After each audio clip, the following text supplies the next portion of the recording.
The atmosphere in Madison Square Garden was electric. It was Game 4 of the Eastern Conference semifinals, with the Boston Celtics facing a daunting 2-1 deficit against the New York Knicks.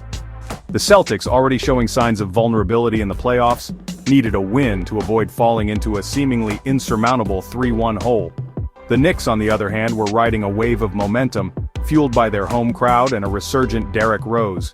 The tension was palpable from the tip-off. Every possession felt heavy with consequence. Both teams battled fiercely, trading baskets and momentum swings throughout the game. The lead changed hands multiple times, leaving fans on the edge of their seats.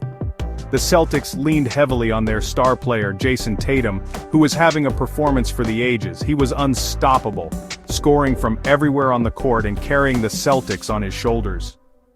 The outcome of the game, and perhaps the series, seemed to hinge on his performance. Jayson Tatum was on fire. He was in complete control, showcasing his offensive arsenal with an array of dazzling moves. He was hitting threes, driving to the basket with authority, and drawing fouls with ease. By the fourth quarter, he had already racked up 42 points, a new playoff career high. The Celtics, however, were still locked in a tight battle with the Knicks.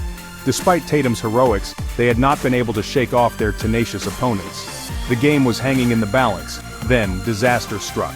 Late in the fourth quarter, with the Celtics clinging to a slim lead, Tatum went down after a loose ball scramble. It was a non-contact injury, making it all the more concerning. He landed awkwardly, immediately clutching his right leg in pain. The entire arena went silent.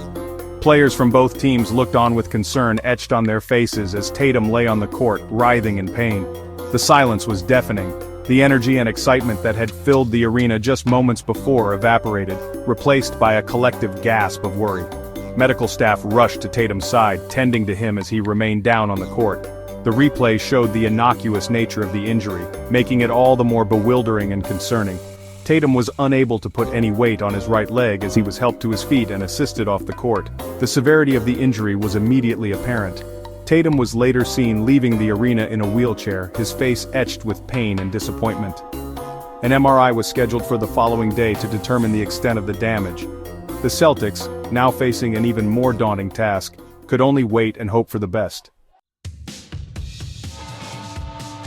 The Celtics, now facing a 3-1 deficit and the potential loss of their star player, are left with a mountain to climb. Tatum's injury casts a dark cloud over their playoff aspirations. They will need to dig deep and find a way to overcome adversity if they hope to salvage their season.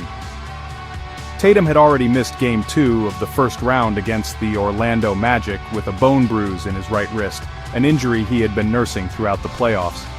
This latest setback raises questions about his long-term health and the Celtics' ability to compete without him at full strength. The Celtics, known for their resilience and next-man-up mentality, will need to find a way to rally together in Tatum's absence. They have overcome difficult challenges before, but this one feels different.